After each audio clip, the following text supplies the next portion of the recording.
அஸ்ஸலாமு அலைக்கும் வரஹ்மத்துல்லாஹி வபரகாத்துஹு. நான் சவுதி ரியாத்லேருந்து சாதிக் பேசுகிறேன். சகோதரர் பிஜே அவர்கள் என்னுடைய சந்தேகங்களுக்கு ஒரு தெளிவான விளக்கம் கொடுங்க. இப்போ அல்லாஹ்வுடைய குரான் வஹியாக இறக்கப்பட்டது, அதில் எந்த மாற்று கருத்தும் இல்லை. அது நல்ல முறையில் பாதுகாத்து ரசூலுல்லாஹ்வுடைய இருந்து சஹாபாக்கள் அவருக்கு பிறகு அப்படியே வழித்தோன்றதாக குரானை பாதுகாத்து இது வரையும் பாதுகாத்து வச்சுக்கிட்டு இருக்கோம். அதே நிலையில் ரசூலுல்லாஹ் ஸல்லல்லாஹு அலைஹி ஹதீஸை ஏன் பாதுகாக்கலை? ஏன் இந்த கேள்வி நான் வைக்கிறேன்னு கேட்டிங்கன்னா, குரானை தனிப்பட்ட முறையில் நம்ம விளங்குறதுங்கிறது சாத்தியம் இல்லை. எல்லா விஷயத்துலேயும் ரசூலுல்லாஹ்வோட பொன்மொழிங்கிறது ரொம்ப ரொம்ப அவசியமாக இருக்கிறது. ரசூலுல்லாஹ்வோட சொல்லும் செயலும் குரானுக்கு ரொம்ப முக்கியமான விஷயமா இருக்கிறதுனால எதனால் ஹதீஸை நீங்கள் பாதுகாக்காமல் இருந்தாங்க? அதையும் ரசூலுல்லாஹ் ஸல்லல்லாஹு அலைஹி வஸல்லம் அது இந்த ஹதீஸை பெருசாக நீங்கள் எழுதி வைக்க வேண்டாம், குரானை மட்டும் பாதுகாருங்க, ஹதீஸை ஏன் பாதுகாக்க ரசூலுல்லாஹ் ஸல்லல்லாஹு அலைஹி வஸல்லம் சொல்லலை? அதனால தானே இப்போ இந்த ரசூலுல்லாஹ் பேரில் முன்னாடி இட்டுக்கட்டப்பட்ட நிறைய ஹதீஸுகள் வந்து கொண்டிருக்கு. நீங்கள் நிறைய ஹதீஸுகளை ஒதுக்கி இருக்கீங்க. இதுக்கெல்லாம் என்ன காரணம்? இன்ஷா அல்லாஹ் இது சம்மந்தமாக ரசூலுல்லாஹ் ஸல்லல்லாஹு அலைஹி வஸல்லம் என்ன நமக்கு வழிமுறை சொல்லிட்டு போயிருக்காங்க? இல்லை இது சம்மந்தமாக குரானில் ஏதாவது விளக்கம் இருக்கா? இன்ஷா அல்லாஹ் தயவுசெய்து அதை தெரியப்படுத்துங்க. அஸ்ஸலாமு அலைக்கும். ரியாத்திலிருந்து சாதிக் என்பவர் கேட்குறார். என்ன கேட்குறாருன்னா, இப்போ குரானை அல்லாஹ் நமக்கு பாதுகாத்து தந்திருக்கிறான்.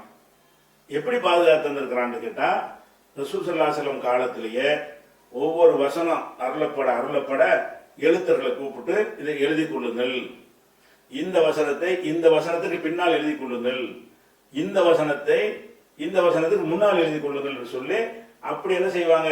இப்ப இருக்கிற குரான் தொகுப்பு அந்த ஆர்டர் படி வசனம் வரல. ரசூல் ஸல்லல்லாஹு அலைஹி வஸல்லம் வர என்ன செய்வாங்கன்னு கேட்டா, பிந்தி வந்த வசனத்தை கூட முன்னாடி கொண்டு வைக்க சொல்லுவாங்க, முன்னாடி உள்ள வசனத்தை கூட பின்னாடி மாற்ற சொல்லுவாங்க. அப்படி ரசூல் ஸல்லல்லாஹு அலைஹி வஸல்லம் அந்த தர்த்தீப் பிரகாரம் ஒவ்வொரு சூறாவையும் அமைச்சு தர்றாங்க. அப்ப இப்படியெல்லாம் ஒரு கவனத்தை செலுத்தி ரசூல் ஸல்லல்லாஹு அலைஹி வஸல்லம் அவர்கள் குரானை எழுத்து வடிவமாக ஆக்கினார்கள். எழுதுவதற்குன்னு சிலரை வைத்திருந்தார்கள், அவங்க எழுதி கொள்வார்கள். அது மாத்திரம் இல்லாம மனப்பாடமும் பல பேர் செய்து கொண்டார்கள். எவ்வளவுக்கு இறங்குறதோ அவ்வளவுக்கு மனப்பாடம் பண்ண சகாபாக்களும் இருந்தார்கள். அப்ப குரானை மனனம் செய்வதன் மூலமாகவும் குரானை பாதுகாத்தார்கள். அதே மாதிரி எழுத்து வடிவமாக பாதுகாத்தார்கள். இவர் கேள்வி என்னன்னு கேட்டா, ஹதீஸும் இதே மாதிரி முக்கியமானது தானே. குரானை பாதுகாக்கிறது முக்கியம் மாதிரி ஹதீஸ் தானே குரானுக்கு விளக்கமா இருக்குது. ஹதீஸ் இல்லாம குரானுடைய பல விஷயங்களை புரிந்து கொள்ள கூட முடியாது. அது ஹதீஸ் குரான்ல ஒரு மூடலாக சொன்ன விஷயங்கள் எல்லாம் ஹதீஸ்ல விரிவாக சொல்லப்படும். அந்த ஹதீஸ் இல்லாம பாத்தீங்கன்னா மூடலா மட்டும்தான் விளங்கும். அது என்னங்கிற ஒரு விஷயம் ஹதீஸ்ல நமக்கு கிடைக்கும். அதுவும் வஹீதான. அப்ப அதை தானே பாதுகாக்கணும். அப்ப இதை மட்டும் பாதுகாத்து அதை ஏன் பாதுகாக்கல? அதுக்கு ஏதாவது ரீசன் இருக்குதா என்று கேட்கிறாங்க.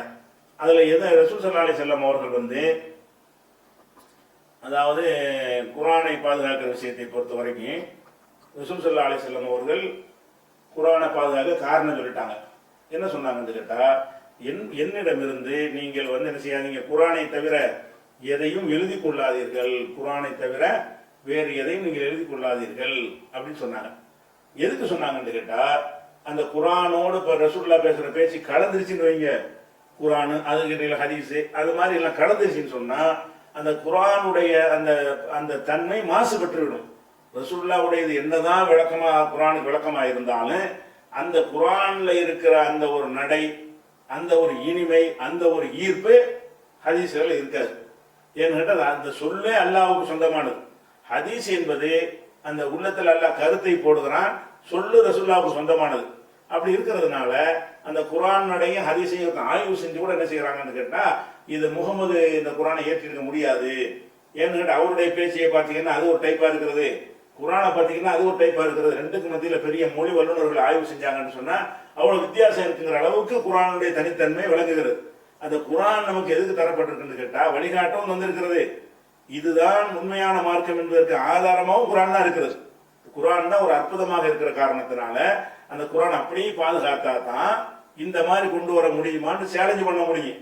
நீங்க குரானை எழுதுற மாதிரி ஹதீஸை எழுதிக்கிறீங்கன்னு சொன்னா, குரானுக்கு இடையில ஹதீஸை எழுதி வச்சுட்டாங்கன்னு சொன்னா அந்த மாதிரி ஈஸியா கொண்டு வந்துருவான். ஏன்னு கேட்டா ரசூலுல்லாஹ் பேசுற மாதிரி கொண்டு வர முடியும். அப்ப குரான் மாதிரி இதை கொண்டு வர முடியாது. அப்ப சேலஞ்சு பண்ணக்கூடியதா இருக்கிறது. அதனுடைய ஈர்ப்பு தன்மை, அது மொழி அறியாவிட்டால் கூட உள்ளத்தை அப்படி ஈர்க்கும் குரான். ஆனா ஹதீஸ வந்து அப்படி அப்படி இருக்காது. அது அதனுடைய கருத்தை விளங்கிட்டு போகலாமே தவிர குரான்ல இருக்கக்கூடிய அந்த ஒரு தன்மை இருக்காது. குரான் என்பது ஒரு அற்புதமாக இருக்கிற காரணத்தினால, அதை வச்சுதான் இஸ்லாத்தை நிலைநாட்டணுங்கிற காரணத்தினால அதுவும் ஹதீஸும் ஒன்னா கலந்து விட்டால் இந்த ஹதீஸை பாதுகாத்தா நல்லதுன்னு நம்ம நினைக்கிறோம். நல்லதுதான், அது சந்தேகம் இல்லை. அந்த நல்லது என்பதற்காக வேண்டி அதையும் எழுதிக்கிறீங்கன்னு அதை ஃப்ரீயா சுதந்திரமா விட்டாங்கன்னு சொன்னா கடைசியில குரானுடைய பாதுகாப்பு இல்லாமல் போயிடும். குரானோட அதெல்லாம் கலந்து போய் அப்புறம் ரசூல்லா மூத்தானதுக்கு பிறகு என்ன செய்வாங்க, ஒவ்வொருத்தரும் ஒரு குரானை கொண்டு வருவாங்க. என்கிட்ட 1,00,000 வசனம் இருக்குது, என்கிட்ட 50,000 வசனம் இருக்குன்னு வருவாங்க. அதெல்லாம் வசனமா இருக்காது, கேட்டதெல்லாம் எழுதி வச்சிருப்பாங்க. அப்ப இந்த குரான் இதுதாங்கிறத எங்க குழம்பி போச்சுன்னு சொன்னா ஒட்டுமொத்த ஒரு பிரச்சனையுமே நினைஞ்சிடறேன் சீரழிஞ்சு போயிடும். அந்த ஒரு நோக்கத்தை சிந்திச்சு பார்த்தோம்னு சொன்னா ரசூல் ஸல்லல்லாஹு அலைஹி வஸல்லம் அவர்கள் வந்து எதுக்காக வேண்டி தடுத்தார்கள் சொன்னா கலந்துடக்கூடாதுன்னு தடுத்தாங்க. அப்ப கலந்து விடக்கூடாதுங்கிற ஒரு நிலைமை வந்த பிறகு அவங்க என்ன செஞ்சுட்டாங்கன்னு கேட்டா எழுதுறதுக்கு சில நேரத்தில் அனுமதியும் கொடுத்தாங்க. யாருக்கு அனுமதி கொடுத்தாங்க? அந்த குரானை எழுதாத ஆட்களுக்கு வந்து நீங்க கேட்கிற ஹதீஸை எழுதி வச்சுக்கிறங்க என்றும் சில பேருக்கு அவங்க வந்து அனுமதி அப்துல்லாஹ் பின் அம்ருங்கிற சஹாபிலாம் எழுதி வைத்துக் கொள்வார். அந்த மாதிரி ரசூல் ஸல்லல்லாஹு அலைஹி வஸல்லம் என்ன செய்யறாங்கன்னு கேட்டா எழுதி வைத்தும் செஞ்சிருக்கிறாங்க. ஆனா குரானை எழுதின மாதிரி சொல்வதை எல்லாம் அனைவரும் எழுதி கொள்ளுங்கள் என்று என்ன செய்யல, அவங்க சொல்லல. இது ஒரு விஷயம். பாதுகாக்கணும்னு கேட்குறீங்க. பாதுகாக்கிறது 2 வகை இருக்கு. இப்ப ஹதீஸ் பாதுகாக்கணும்னு நீங்க சொல்ல முடியுமா? குரான் பாதுகாக்கப்பட்டிருக்கு, அது வந்து உச்சபட்ச பயங்கர பாதுகாப்பு, அதுக்கு நிகரான பாதுகாப்பு இல்லை. 14 நூற்றாண்டாகவும் ஒரே மாதிரி அப்படி இருந்து கொண்டே இருக்கிறது. அதே நேரத்தில் வந்து ஹதீஸ் பாதுகாக்கப்பட்டு இருக்குதா இல்லையா? இப்ப காந்தி பேர்ல, அண்ணா பேர்ல, காமராஜர் பேர்ல சொல்ற மாதிரி ரசூல்லா பேர்ல சொல்ல முடியுமா?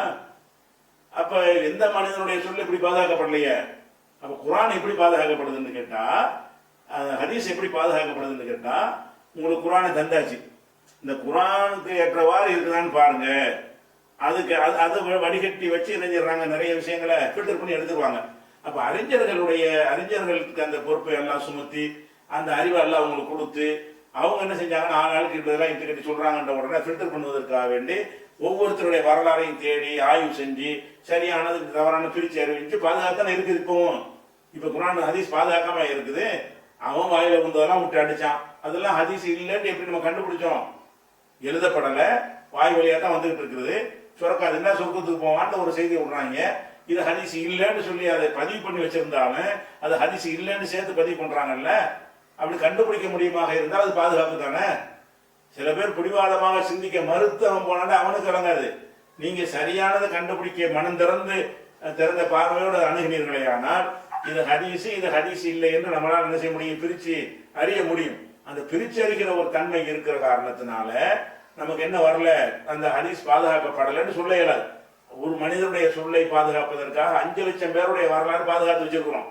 அந்த 5 லட்சம் அறிவிப்பாளர்கள் அவ்வளவு பேருடைய வரலாறை வைத்து தான் இது வந்து அவங்க அனைவரும் கரெக்டா இருக்கணும், உண்மையாளராக இருக்கணும், பொய் சொல்லாம இருக்கணும், நாணயமா இருக்கணும், ஒருவருக்கு ஒருவர் தொடர்பு இருக்க வேண்டும், அப்படி எல்லாம் பார்த்து விதிகளை உண்டாக்கி அந்த அந்த ஹதீஸை கலையை உருவாக்கி அல்லாதான் உருவாக்குறான் மனிதர்கள் மூலமாக. அல்ல பாதுகாத்து தந்துட்டானா இல்லையா? அதுபோக குரானுக்கு மாற்றமாக இருந்தால் ஹதீஸ் இல்லைன்னு தள்ளி விட்டுட்டு அப்ப அது போக நம்ம சிந்தித்து சிலது விளங்குறதுக்கான ஒரு வாய்ப்பாகவும் எல்லாம் தந்திருக்கிறோம். அப்படிலாம் ஒண்ணு இருக்க போய்தான் இந்த ஹதீஸ்ன்னு ஒரு கடை உண்டானுச்சு, அதுக்காக மக்கள் அர்ப்பணிக்கக்கூடிய நிலைமை வந்துச்சு. அதெல்லாம் ஏற்படுத்துவதற்காக வேண்டிய நாலேஜ் வளர்ப்பதற்காக கூட எல்லாம் செஞ்சிருக்கலாம். ஆனால் ஒரு விஷயத்தை வழங்கிக்கிறேன், ஹதீஸ ஒரு குழுவை ஏற்படுத்தி பாதுகாத்து, குரான ஒரு குழுவை ஏற்படுத்தி பாதுகாத்து வச்சா நீங்க சொல்றது நல்லதுதான், அது நன்மைதான். பாதுகாத்து இருந்துச்சுன்னு சொன்னா இந்த சைக்கிள் லைஃப் உள்ள பிரச்சனை எல்லாம் வராதுதான். ஆனால் என்ன வந்துடும் கேட்டா தெரியாதனமா இந்த குரானை சேர்த்து எழுதிட்டாங்கன்னு சொன்னா குரான் பாதுகாக்கப்படாம போயிடும். இதை பாதுகாக்கிற பேர்ல அதை பாதுகாப்பு இழந்துட முடியுமா? அப்ப அந்த மாதிரி வரக்கூடாது என்பதற்கு தான் ரசூல்லா தடுத்தாங்க. ஆனால் எந்த மனிதனுடைய சொல்லும் பாதுகாக்கப்பட்டதை விட ஹதீஸ் பாதுகாத்து தான் இருக்கிறது. நம்ம ஃபில்டர் பண்ணி கரெக்டாக கண்டுபிடிக்கிறோம்ல. ஃபில்டர் பண்ணி கண்டுபிடிக்கிறதுன்னு சொன்னா அறிவை கொண்டு சிந்திச்சு தானே ஃபில்டர் பண்றோம். அதுக்கான நாலேஜ் மனிதனுக்கு அந்த அறிவை எல்லாம் கொடுத்துருக்குறானா இல்லையா? அந்த அறிவை கொண்டு ஃபில்டர் பண்ணி நம்ம என்ன செய்ய முடியும், சரியானது தவறாது பிரிச்சு அறிஞ்சு